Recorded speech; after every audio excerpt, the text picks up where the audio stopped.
Hey mortgage coaches, this is Jacob with support. I want to give you a quick video to show you some of the new additions we just put into Edge. Most of them are centered around the rent versus own, so I'm going to start with that one for you. So you can see I've selected rent versus own here, and the new item is here in our assumptions area. We've now given you a new field that you can enter the annual standard deduction for the rent side. So what this is going to do is going to allow you to prepare a tax benefit analysis that shows the tax benefit on both sides. Now, in order to find their standard deduction, you can hit Find Standard Deduction. This will open up an IRS site that will take you through a few questions in order to determine exactly what that annual benefit would be. And then once you've got it, you can plug it in right here, and it's part of your report. Now, where this comes into play is when you get to the analysis screen.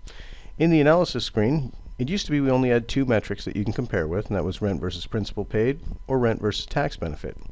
But then the question was posed to us, what about the benefit they get on the rent side? So what we did is we included that standard deduction field for you, and now we have a tax benefit analysis field.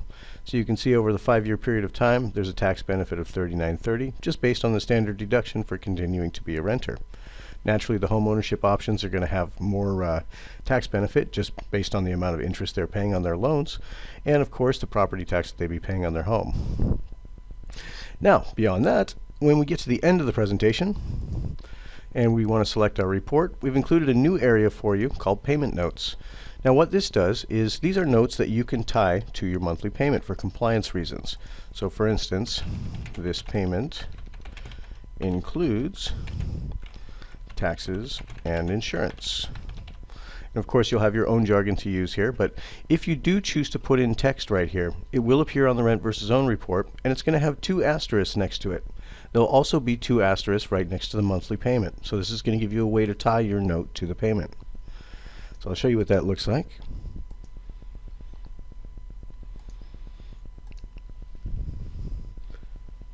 Okay, so you can see now we've got 2 asterisks right next to each one of our monthly payments here, and those tie to the new text field down below.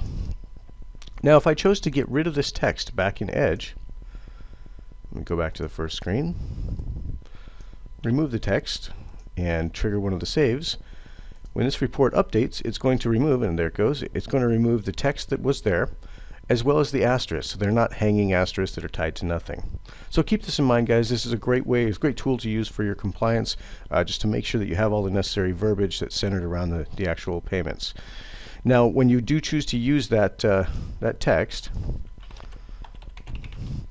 this also updates the more info sections inside your report. So once this shows up again, I'll show you that.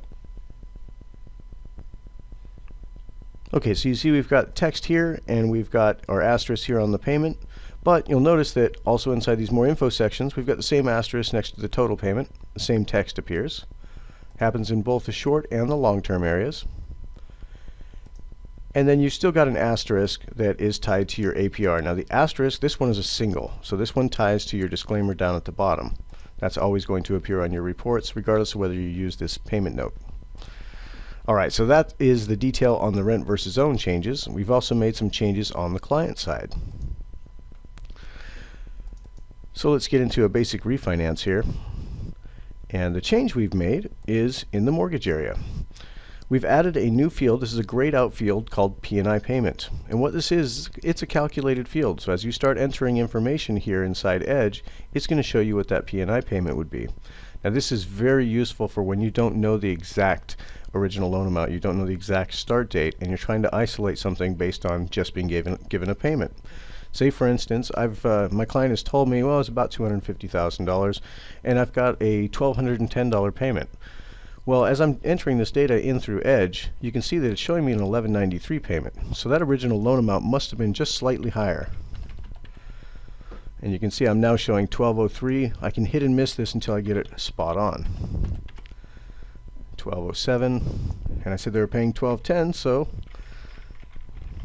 let's see, $254. Alright, so there's my $1,212. So I know it's right in between, it's probably $253.5 is going to be my optimal one. But this is going to ensure that I get the correct P&I payment on my report. So before you used to have to preview the report first, then check it out, kind of hit and miss and go back and forth.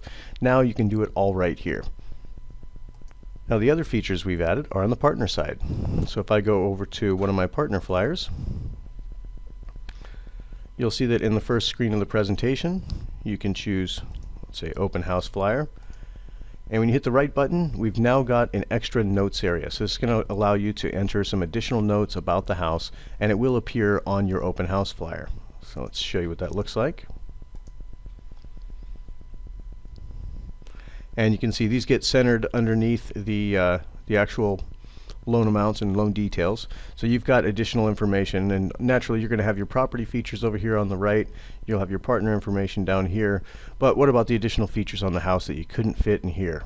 Now you've got a text box where you can write whatever you need to in here. You've got about 160 character limit, so you've got a good amount of text that you can put in here. And it does show up in print as well. So if we choose to print this, you'll see what I'm talking about. There we go. So we've got 3 lines of text there that are going to appear on your flyer. So feel free to use this to be a bit more descriptive about the house. If there's any additional information that you want your clients to know, make sure and enter it in that box. Now beyond that, we've made the disclaimer area a little tiny bit bigger in both print and online, so you can fit a bit more in your disclaimers for both the open house flyer and the seller buy down flyer. So if you needed to modify that and you just didn't have enough room before, you should have enough room now. So we've given you an extra line that you can work with on your reports. If you have any questions or concerns about any of these new additions, please email us over at support@mortgagecoach.com and we'd be happy to help. Thank you very much, guys. Have a great day.